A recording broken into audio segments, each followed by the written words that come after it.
Drowning in debt and days away from eviction, a desperate woman was mocked for inheriting nothing but a rotting, abandoned mountain cabin. A heavily armed criminal syndicate was absolutely certain they could easily hunt down and execute this penniless outcast to steal her family's darkest secret. They had no idea the crumbling floorboards of her worthless inheritance secretly harbored a staggering hidden fortune.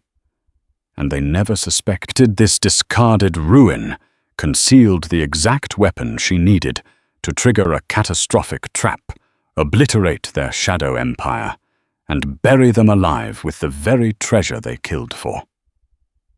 Mylene Hayes was entirely out of options.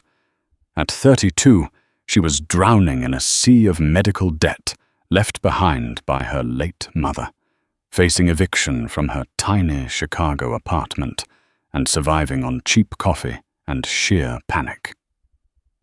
So when a thick cream-colored envelope arrived via certified mail from a law firm in Asheville, North Carolina, she almost threw it away, assuming it was another collection agency. But the return address read, Harrison Reed, Esquire, Estate Law. Inside was a single letter that would violently rip Mylene from her mundane life and drop her into a deadly game of cat and mouse. The letter stated that her great-uncle, Theodore Higgins, a man her family had aggressively pretended didn't exist for over 4 decades, had passed away, and he had left her everything.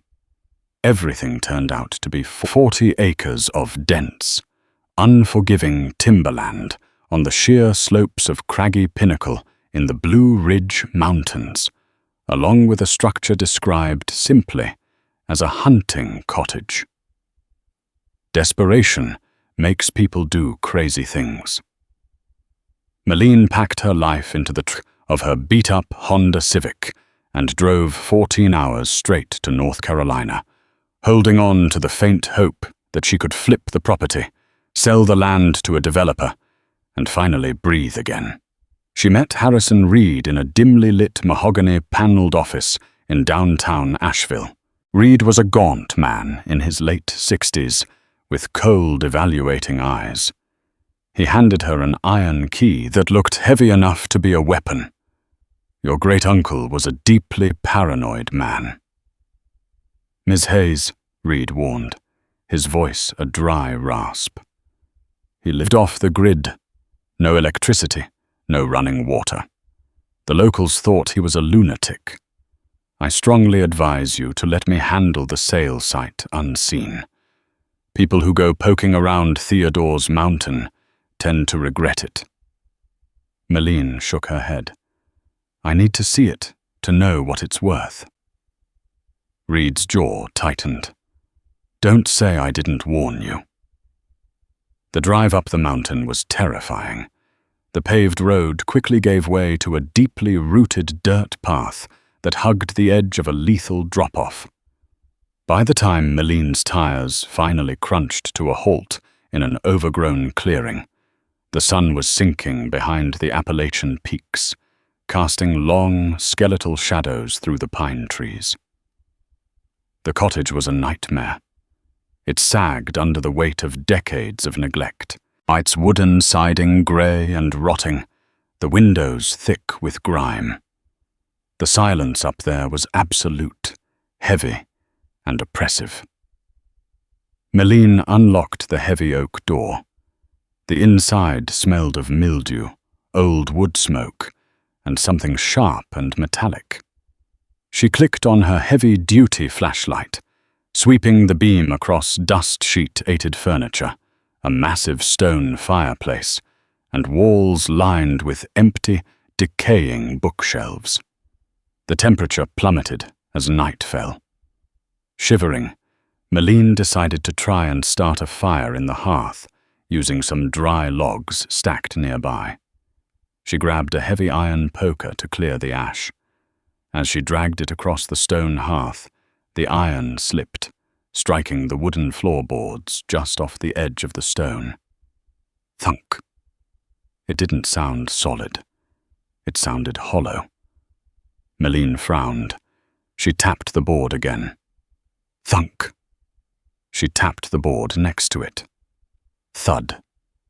Solid. Her heart did a strange flutter. Dropping to her knees, she ran her fingers along the edges of the hollow board. There were no nails holding it down. With a grunt of effort, she wedged the edge of the fire poker into the seam and pried upward. The wood groaned, then snapped loose. Beneath it was a cavity lined with zinc. Inside sat a heavy, rusted metal lock box. Her hands trembled as she lifted it out. It was surprisingly heavy. The lock was ancient and brittle. A hard smash with the fire poker shattered the rusted mechanism. Meline popped the lid open. Inside was a weathered, leather-bound journal, a heavy brass key wrapped in an oily rag, and a piece of waxed canvas folded neatly into a square. She unfolded the canvas. It was a hand-drawn map of the surrounding mountains, but it was covered in strange, archaic symbols, coordinates, and a frantic, scrawling handwriting. At the very center of the map, circled in faded red ink, was a location deep within a place labeled Devil's Throat. Underneath the map, Meline opened the journal. The final entry was dated just 3 weeks ago. They are getting closer. I hear their trucks at the bottom of the ridge. The Pinkertons stopped looking 80 years ago, but the descendants didn't. They know I have the ledger. They know I know where the Avery brothers buried the rest of the First National gold. If they find me, they'll kill me. The map is the only way. Trust no one, especially not Reed. Meline's blood ran ice cold, especially not Reed. Suddenly, a sound shattered the silence of the mountain, a dull, rhythmic crunching from outside. Meline killed her flashlight instantly, plunging the cabin into absolute darkness. She crawled to the grimy window and peered out through a crack in the glass. Down at the edge of the clearing, 2 powerful flashlight beams were sweeping through the trees. A black SUV was parked behind her Honda, boxing her in. She could hear the heavy thud of car doors closing. "She's in there." A deep, gruff voice echoed through the crisp night air. Reed said she took the key. "Don't make a mess. Just find the box and make her disappear." Meline was trapped. She shoved the map, the journal, and the brass key into her backpack. She needed to hide, and she needed to do it right now. Panic threatened to paralyze her, but survival instinct kicked in. Meline remembered seeing a narrow crawl space door in the ceiling of the pantry when she first swept the house. She rushed into the small adjoining room, climbed onto a rotting set of shelves, and pushed against the wooden panel in the ceiling. It gave way with a soft creak. She hauled herself up into the suffocating darkness of the attic, just as the front door of the cabin was kicked in with a deafening crash. Meline lay flat on her stomach, pressing her face against the dusty floorboards, trying to silence her breathing. Below her, heavy boots stomped across the living room. "Tear it apart!" the gruff voice barked. She listened in absolute terror as the intruders flipped tables, smashed glass, and tore through the cabin. Then the footsteps stopped right over the hearth. "Boss," a second voice called out. "Look at this. The floorboard." A heavy silence followed. "She found it," the boss hissed, his voice trembling with a terrifying mix of rage and excitement. "The old man actually hid it here. Find the girl. She can't have gone far. Check the perimeter." For 3 agonizing hours, Meline lay in the pitch-black attic, listening to the men search the woods outside. Finally, around 300 a.m., The roar of the SUV's engine started up, and the vehicle slowly backed down the mountain path. Meline didn't move until dawn broke, casting a pale grey light through the slats of the attic. Exhausted and covered in spider webs, she climbed down. The cabin was utterly destroyed. Her car, miraculously, was untouched, likely because they assumed she had fled into the woods on foot. She drove down the mountain like a maniac, her hands gripping the steering wheel so hard her knuckles were white. She didn't stop until she reached a crowded diner in a bustling strip mall in Asheville. Surrounded by people, she finally felt a fraction of safety. Ordering a black coffee, she pulled out the leather journal and the map. According to the journal, Theodore's father had been a lookout for the notorious Avery brothers, a ruthless bootlegging and robbery syndicate that operated out of the Appalachian in the 1920s.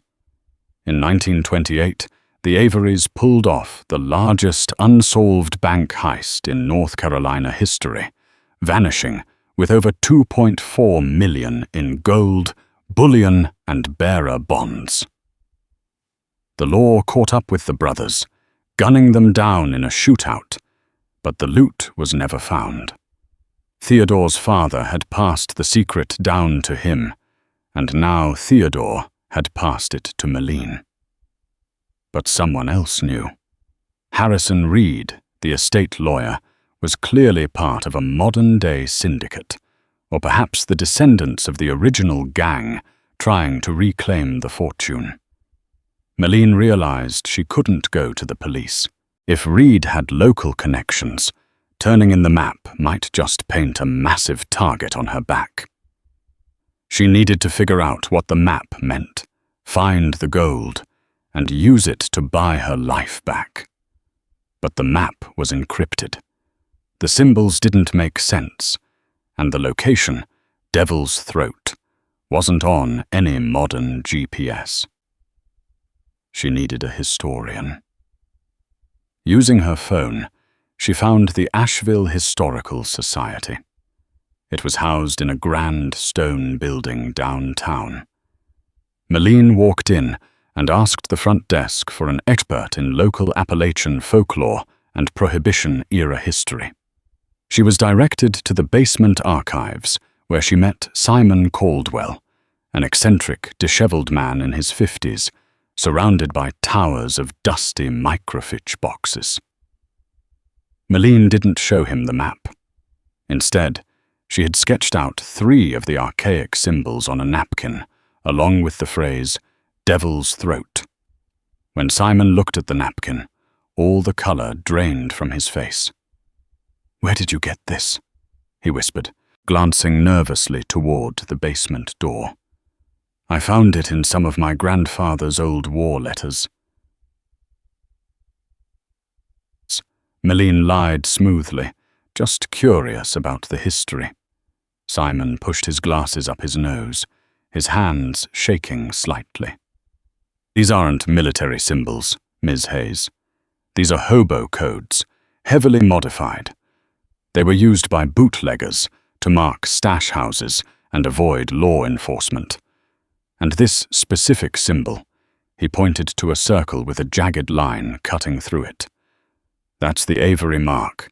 It means death to those who follow." He looked up at her, his eyes wide. "As for Devil's Throat, it's a localized myth. It's a massive hidden sinkhole cave system deep inside the Linville Gorge wilderness. It got its name because the wind howling through the limestone sounds like a screaming man. The maps don't show it because the terrain is too treacherous. People go in, and they don't come out." Simon handed the napkin back, his voice dropping to a whisper. "Whatever you're looking for, leave it alone. The people looking for the Avery gold are not hobbyists.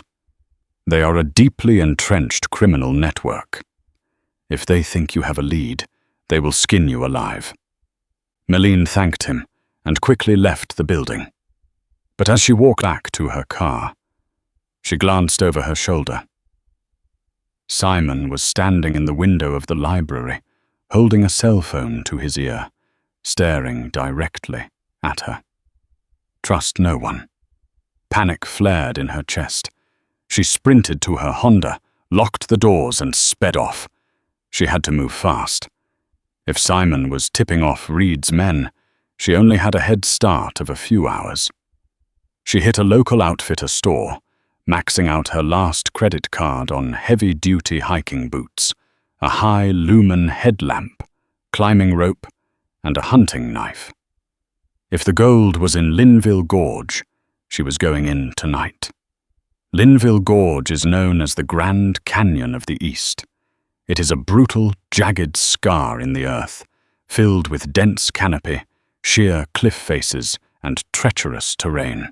Malene parked her car at a remote trailhead just as the sun began to dip, casting fiery orange light over the gorge, following the geographical landmarks sketched on her great-uncle's map. She hiked for 4 grueling hours in the dark.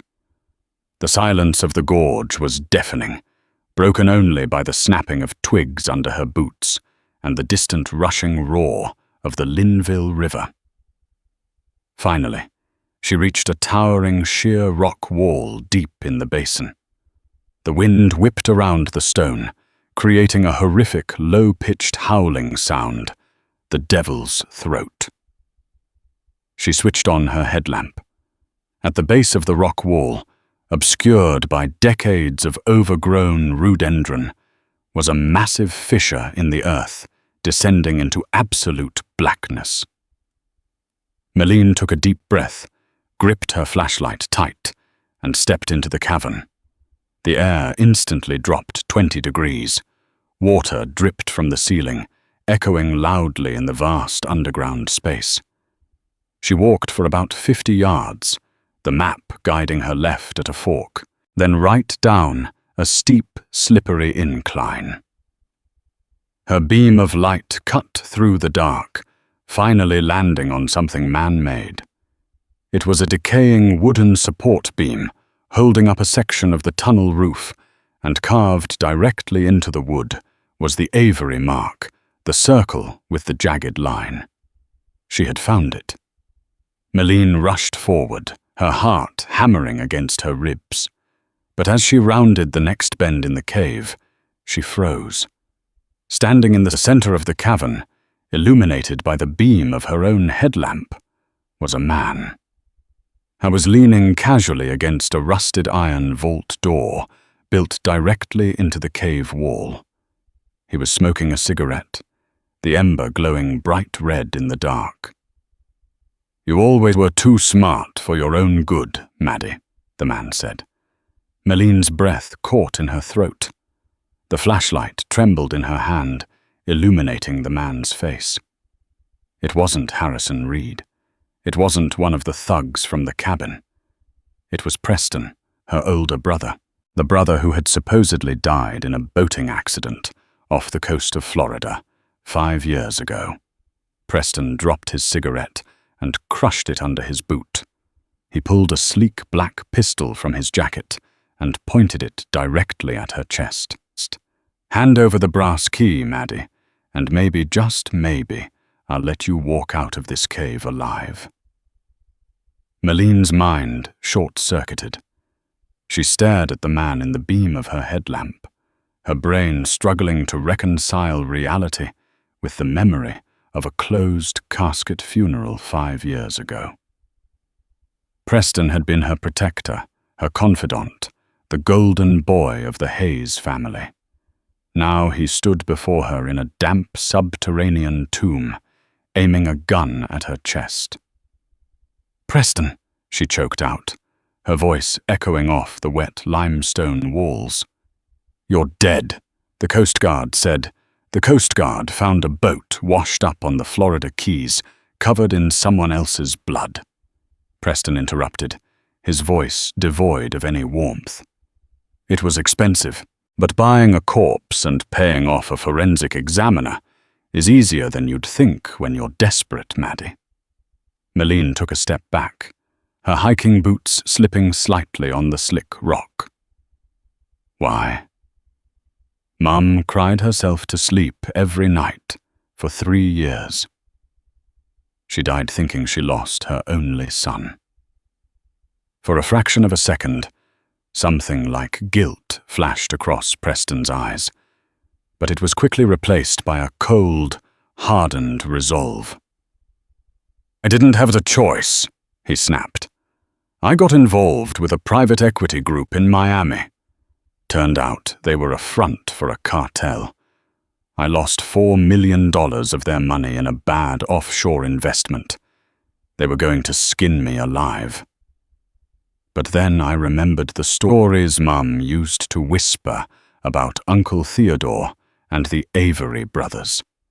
I faked my death, went off the grid, and tracked Theodore down. You were the one harassing him," Malene realized, nausea twisting her stomach. "You drove him into hiding." "He was a stubborn old fool," Preston shouted, the sound bouncing violently off the cavern walls. He knew where the gold was, but he refused to give it up. "I've spent 2 years digging through these mountains. When Theodore died, I knew he'd leave the map to you. You were always his favorite. I just had to wait for you to lead me right to the door. Now give me the brass key." Malene's hand instinctively tightened around the strap of her backpack. The heavy brass key was wrapped in her fleece jacket inside. "And if I don't?" she asked, her voice trembling but defiant. Preston pulled the hammer back on his pistol with a sharp metallic click. "Don't make me do something I'll regret, Maddie. Toss the bag." Slowly, Malene slipped the backpack off her shoulders. Her mind was racing.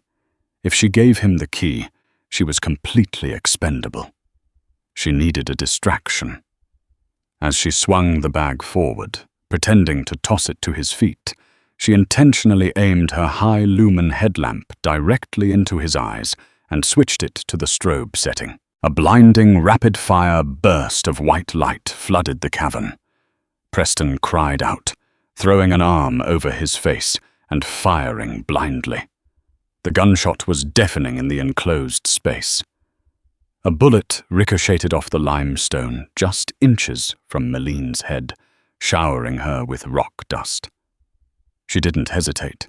She dove hard to the right, scrambling behind a massive stalagmite as Preston cursed, rubbing his eyes. "You always were a pain in the ass," he yelled, firing another shot into the dark. "There's only one way out of here, Maddie. You can't hide forever." Malene pressed her back against the cold stone, her heart hammering against her ribs like a trapped bird. She unzipped her bag with agonizing slowness, pulling out the heavy brass key and her hunting knife. Suddenly, a new voice echoed down the tunnel, a voice that made Malene's blood run even colder. Well, well, a family reunion in the dark. Footsteps crunched on the gravel. 3 beams of tactical flashlights swept into the cavern. It was Harrison Reed, flanked by the 2 massive thugs from the mountain cabin. Simon Caldwell, the historian, had clearly earned his blood money by pointing them to the gorge. Preston spun around, aiming his gun at the new arrivals, but he was hopelessly outgunned. Both thugs immediately raised automatic weapons, locking their laser sights directly onto his chest. "Put it down, Preston," Reed said smoothly, stepping into the light.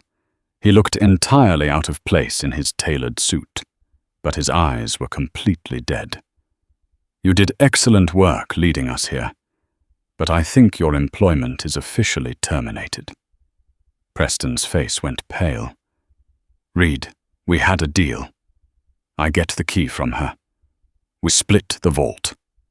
A deal with a dead man isn't legally binding." Reed sneered. "Kill him." Chaos erupted in the devil's throat. Preston fired first, dropping one of Reed's thugs with a shot to the shoulder, but the retaliation was instant and overwhelming. The cavern was instantly filled with the blinding flash and deafening roar of automatic gunfire. From her hiding spot, Malene watched in horror as her brother was hit. Preston crumpled to the cavern floor, his gun clattering away across the wet stone. "Cease fire!" Reed barked, waving a hand through the thick, acrid cloud of gunsum smoke. He stepped over Preston's bleeding body and walked directly toward the rusted iron vault door. "M. Hayes," Reed called out, his voice echoing off the walls. "Your brother is bleeding out. My men have the exit blocked. Bring me the key. Open this door and I will let you walk out of here. You have my word as an officer of the court." Malene looked at her brother. Preston was gasping, clutching his stomach, his eyes wide with fear as he stared at her hiding spot.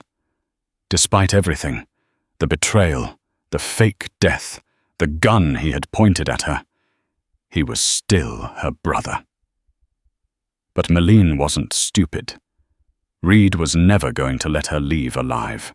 She opened Theodore's leather journal in the dark, shining a tiny, shielded beam of light from her phone on the final page. Theodore had written a warning about the Avery brothers' vault. The Averys were paranoid men. The vault is rigged to the structural supports. The combination is 1432219. Turn the dial. Insert the key, but never under any circumstances pull the release lever downward. It drops the keystone. An insane, desperate plan formed in her mind. "Okay," Malene shouted, stepping out from behind the stalagmite, her hands raised. In her left hand, she held the brass key. "I'm coming out. Just don't shoot." Reed smiled thinly. A wise decision. She walked slowly toward the vault, her eyes locked on Reed's remaining thug, who had his rifle pointed squarely at her head. She stepped over Preston, who grabbed her ankle weakly, but she gently shook him off. She approached the heavy iron door. "Open it," Reed commanded. Stepping back, Malene took a deep breath. She reached up to the rusted combination dial. 14 right, 32 left, 19 right. She inserted the heavy brass key into the lock and turned it. A loud, heavy clack echoed through the cave as the internal tumblers aligned. She grabbed the heavy iron handle and pulled the vault door open. Inside, illuminated by the tactical flashlights, was a sight that defied belief. Stacks of 1928 gold certificates, perfectly preserved in waxed canvas wraps, easily worth millions to collectors. Raw gold bullion. Dozens of heavy stacked bars, stamped with archaic mint marks. Blackmail ledgers. Stacks of notebooks containing the Avery brothers' explosive leverage over state politicians. Reed's eyes went wide with greed.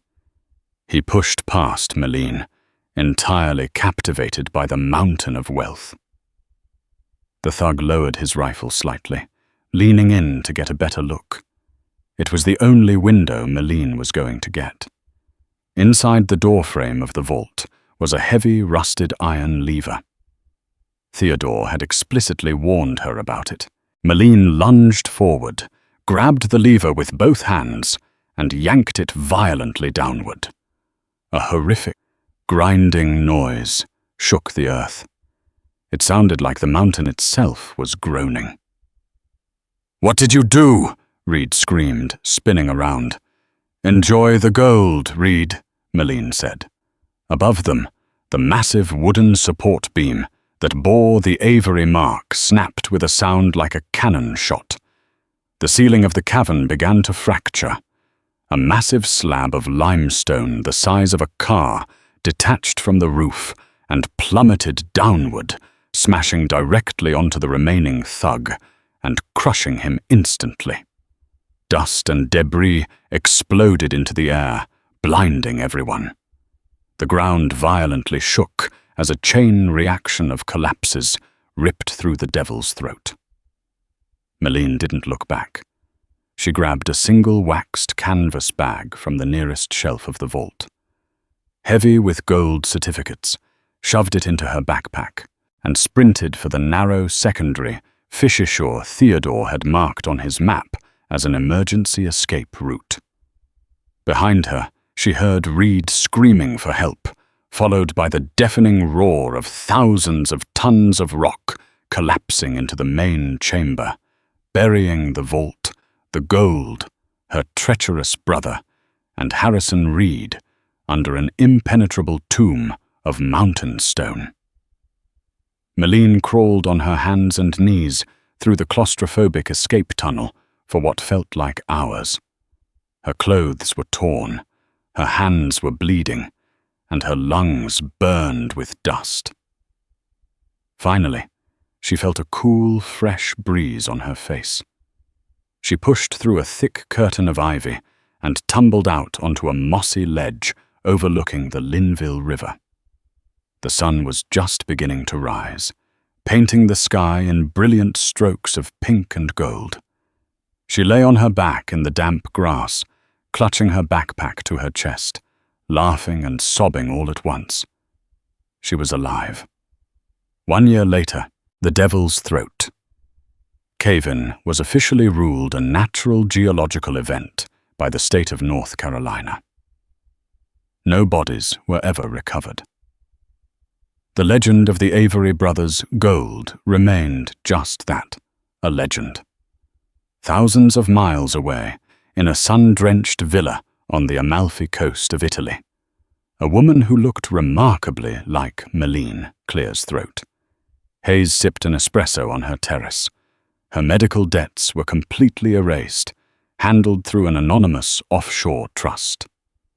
The 1928 gold certificates had fetched a staggering price on the private antiquities market. She opened a local newspaper, adjusting her sunglasses. She had left the ghosts of her family and the treachery of the mountains far behind her. Theodore's map was burned, the ashes scattered in the Tyrrhenian Sea. The game was finally over, and she had won. If this jaw-dropping story of betrayal, hidden treasure, and ultimate survival kept you on the edge of your seat, you won't want to miss what we have coming next. Real-life mysteries and intense family dramas are hiding everywhere, just waiting to be uncovered. Smash that like button if you were rooting for Meline. Share this video with your friends who love a good plot twist. And don't forget to subscribe and ring the bell so you never miss an incredible true tale.